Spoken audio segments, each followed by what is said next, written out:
Shavua Tov, Kedoshim Tiyu, vous serez saints. Comment fait-on? Rabbi Yaakov Abuchatzera répond à cette question en nous donnant les Rachetevot, les initiales de Kedoshim. Kouf, c'est kol, la voix de la prière, la voix de l'étude de la Torah doit être sainte. Elle doit être avec kavana et avec précision.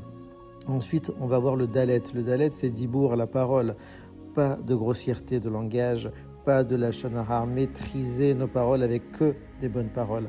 Le shin, c'est la shtia, la boisson, et particulièrement les boissons alcoolisées. Il va falloir que celles-ci n'influencent pas notre corps et qu'on ne tombe pas dans le karas ou dans la grossièreté chas veshalom. Le yud, c'est la yedira, la connaissance de notre épouse. Eh bien, l'intimité doit être faite avec une très grande pudeur et beaucoup de sainteté. Ensuite, on va voir le même. Le même, c'est ce qu'on va appeler le mazon. Donc, quand on va être à la table, on devra dire Zeh Hashulchan Shalifne Hashem. Voici la table qui est devant Dieu. Elle va représenter le Beth Amikdash que nous n'avons plus aujourd'hui.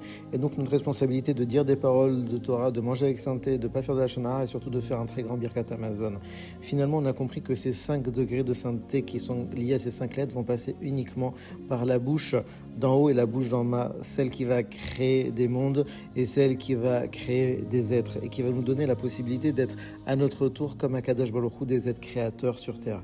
Le Baal Shem Tov dira que la Géoula ne viendra que par Heref, Pifiyot, Beyado, par l'épée à double tranchant qui est entre ses mains. Pifiyot, ce sont les 2 bouches que l'homme a. Que nous puissions être saints et comprendre notre responsabilité.